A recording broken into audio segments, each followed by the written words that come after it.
Gothic melodrama is just something I grew up with. When I was a young queer kid in the 70s and 80s in Ireland, I turned to horror for escapism. I turned to James Whale, The Old Dark House, Brides of Frankenstein, all of this, and it was all heightened, all melodrama, absolutely. And also on the other side of it was soap opera. Shows like Dallas Season 1, Dynasty Season 2, Falcon Crest Season 3. I mean, these shows introduced me to my first... General Hospital. Well, we didn't have that in Ireland. You didn't get General Hospital? That was my mom's favorite soap.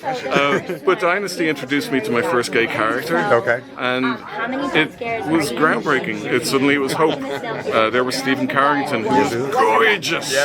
And his boyfriend Luke Fuller, who was gorgeous. Fit, handsome men, and it went against everything I'd ever been told about what a gay man could be. Prior to that, I was shown gay men as victims or criminals or weak. So soap opera and horror genre in general were just lifelines to me. As a black reporter, I totally feel that. I appreciate that answer there, Glenn. How did you approach balancing horror with the theatrical, larger-than-life style of this film? Well, again, I think it harkens back to melodrama. I think there's a fine line between melodrama and camp, and I think with melodrama you're leaning into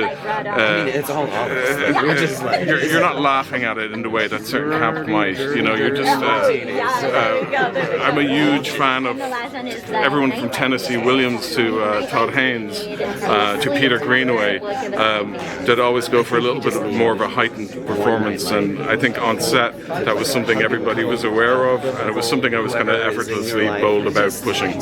Awesome.